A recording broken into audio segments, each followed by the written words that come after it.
Every Friday night, Julia's job is to compare the grocery prices of our neighborhood stores for Saturday morning shopping.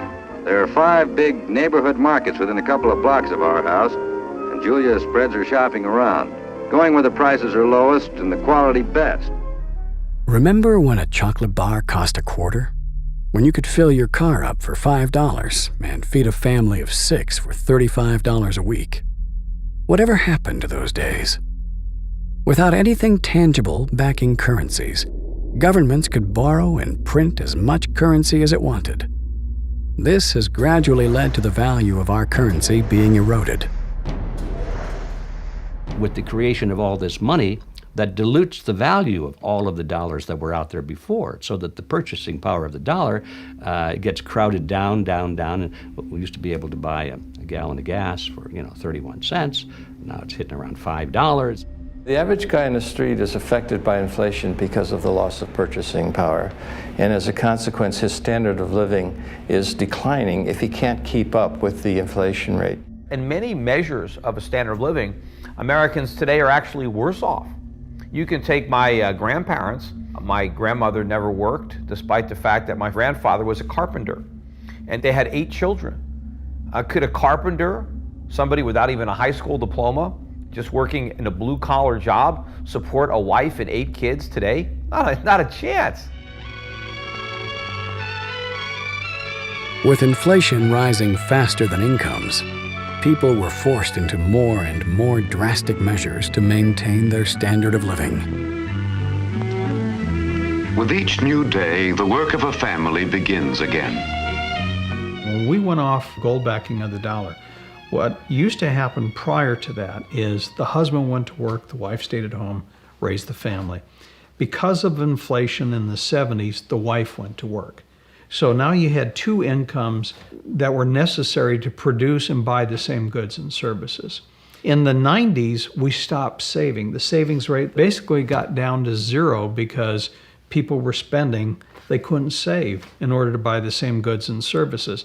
Then we got to the last decade. The wife was already working.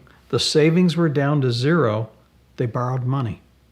And so we've gone from 2 earners getting rid of our savings rate to borrowing money to keep pace with inflation. The average person is now forced to borrow well beyond their means, getting themselves deeply into debt. At first, this was to maintain a nice standard of living, but slowly, it has become necessary just to survive. By printing so much currency and devaluing it so heavily, it would seem that governments are essentially levying a hidden tax on their people. Central banks try to say that 2% or 3% inflation is a good thing, and they make that a target. Well, it's still a tax. Why is 2% inflation or 3% inflation better for the country than no inflation?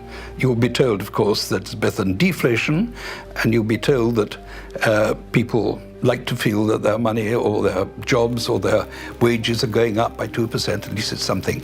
Well, in fact, that 2% is robbery, and what they get is going down by that amount. We are experiencing inflation these days.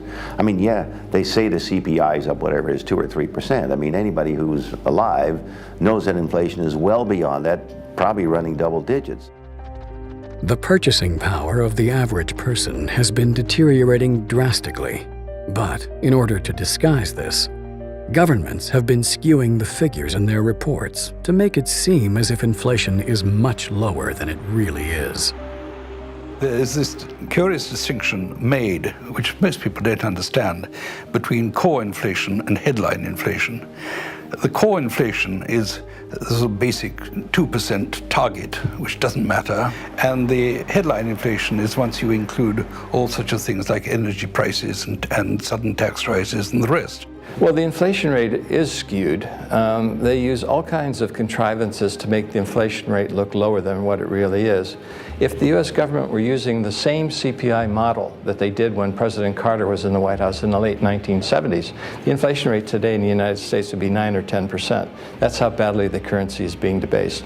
Now, the reason why they do that is there are a lot of inflation-adjusted responsibilities that the U.S. government has to pay out money to, for example, people on the Social Security system on an inflation-adjusted basis. If they keep the inflation rate low, according to their own statistic, that means they're paying out less. That means the government budget deficit is less.